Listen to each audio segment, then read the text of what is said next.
Estou aqui no... Bom dia. São 8h10. Estou aqui no município do Songo, província do Luís. É para terem noção, este é um mercado municipal. Portanto, esse mercado é mais para as quarta e sábado. Eu nunca vi tanta chiquanga na minha vida como estou a ver hoje. Mas é muita chiquanga. É demais, eu nunca vi.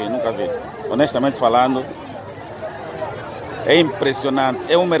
Esse banco que sai daqui até lá ao fundo, só para ter a noção. É muita, mas é muita chiquanga. Honestamente falando, eu nunca vi na minha vida. Afinal de contas, no campo existe a produção. É muita chiquanga, nunca vi. É quanga que dá para alimentar a Angola toda. Mas dizem que não é nada, isso vai para Luanda, estão ensaiando para levar para Luanda. É muita chiquanga mesmo, muita. Sair daqui, aquilo estamos a falar é mais de tudo isso só chiquanga. É para terem noção que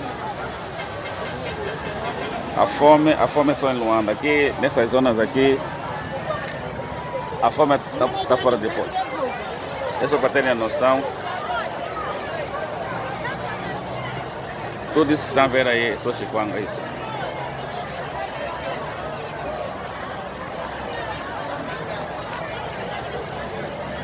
Existe produção. No interior do país, existe produção.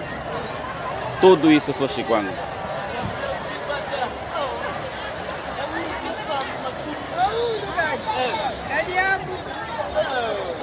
É impressionante isso.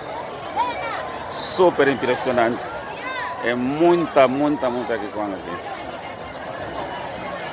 Portanto, não vou chegar mais além, é só para ter a noção de tudo isso. Meu Deus do céu. Tudo isso é para ser evacuado para Luanda. Mas é muita chiquanga.